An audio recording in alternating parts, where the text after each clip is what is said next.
अस्सलाम वालेकुम दोस्तों, सरदार रैबिट फार्म के प्लेटफॉर्म से मैं हूं अदनान आरिफ। दोस्तों, आज हम बात करेंगे रैबिट फार्मिंग के हवाले से। दोस्तों, आपको बताता चलूं कि हमने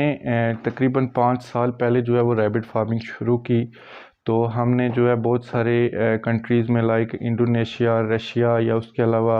बरालूस, उन फार्मरों से हमने फिर कांटेक्ट किया। फिर वहाँ हमने देखा कि वहाँ पे किस तरह से फार्मिंग हो रही है, उन मुल्कों के अंदर क्या क्या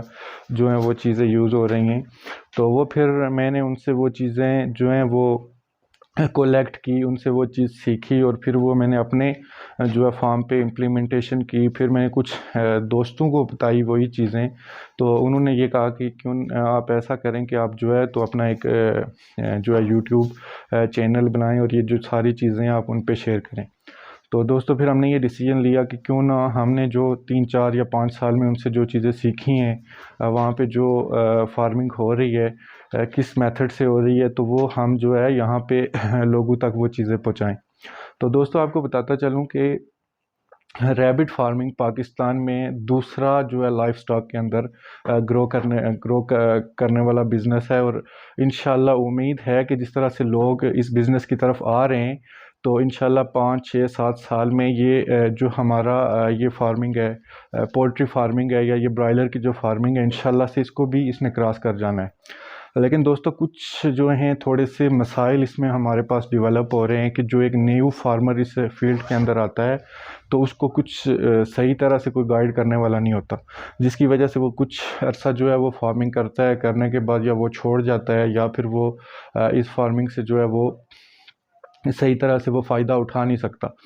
तो दोस्तों, इंशाल्लाह हमने जो डिसीजन लिया है, हमने जो वो चीज़ें सीखी हैं, स्पेशली इंडोनेशिया की अगर मैं आपको बताऊं तो इंडोनेशिया एक ऐसा मुल्क है जो हमसे काफ़ी जो है गरीब है। तो वहाँ पे लोग जो है वो अपने लोकल रिसोर्सेज को यूज़ करते हुए इस बिज़नेस को कर रहे हैं और माशाल्लाह वो मेरे ख्याल से एशिया की दूसरी बड़ी जो है वो रैबिट इंडस्ट्री उस मुल्क के अंदर मौजूद है। तो दोस्तों, आपको बताता चलूँ कि जो हमने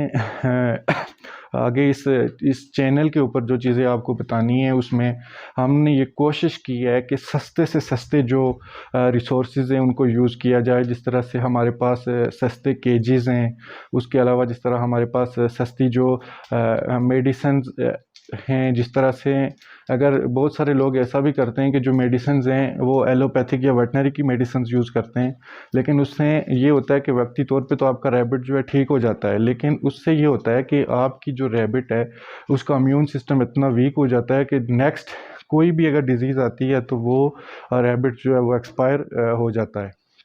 तो दोस्तों, आपको बताता चलूँ कि हम यहाँ पे जिस डिज़ीज़ को डिस्कस करेंगे उसके साथ एलोपैथिक या जो हमारी वेटनरी की मेडिसिन्स हैं उसके साथ साथ इंशाल्लाह से मैं आपको बताऊँगा कि ट्रेडिशनल वे या हर्बल वे के थ्रू, मतलब जो हमारे पास हर्बल मेडिसिन्स हैं, हम उनके थ्रू जो है वो किस तरह से जो है हम रैबिट फार्मिंग को कर सकते हैं, जिससे हमारी जो एक्सपेंस हैं, जो हमारे पास एक्सपेंस आ रहे हैं मेडिसिन्स के, वो कम से कम हों। उसके अलावा दोस्तों, मैं आपको बताता चलूँ कि रैबिट अल्लाह ताला की दी हुई एक ऐसी नियामत है हमारे पास कि इसका यूरेन से लेके फीसिस से लेके स्किन से हर एक एक ऐसी जो चीज़ है वो यूज़ में हम ला सकते हैं। लेकिन दोस्तों, आपको बताता चलूँ कि किसी को हमारे मुल्क के अंदर इस चीज़ का आइडिया नहीं है कि यूरेन को यूज़ करना है तो किस तरह से यूज़ करना है, इसकी जो फीसिस हैं तो उसको फर्मेंटेड के थ्रू किस तरह से यूज़ करना है। तो इंशाल्लाह दोस्तों, हम आपको एक एक चीज़ को करके दिखाएंगे, प्रैक्टिकली उसके वीडियो बना के उसको आपके साथ शेयर करेंगे और इंशाल्लाह इससे आपको बहुत ज़्यादा फ़ायदा होने वाला है। दूसरी चीज़ दोस्तों, एक चीज़ और आपको बताता चलूँ कि रैबिट फार्मिंग के अंदर जो छोटी से छोटा और बड़े से बड़े जो हमारे पास मसाइल आ रहे हैं, इंशाल्लाह तमाम के तमाम जो है हम यहाँ पे डिस्कस करेंगे, वीडियोस के थ्रू आपको बताएंगे। दोस्तों, इंशाल्लाह मिलते हैं फिर किसी दूसरी वीडियो में। लाइक कीजिएगा, सब्सक्राइब कीजिएगा, चैनल को सब्सक्राइब कीजिएगा और दूसरों के साथ शेयर कीजिएगा। अस्सलामु अलैकुम।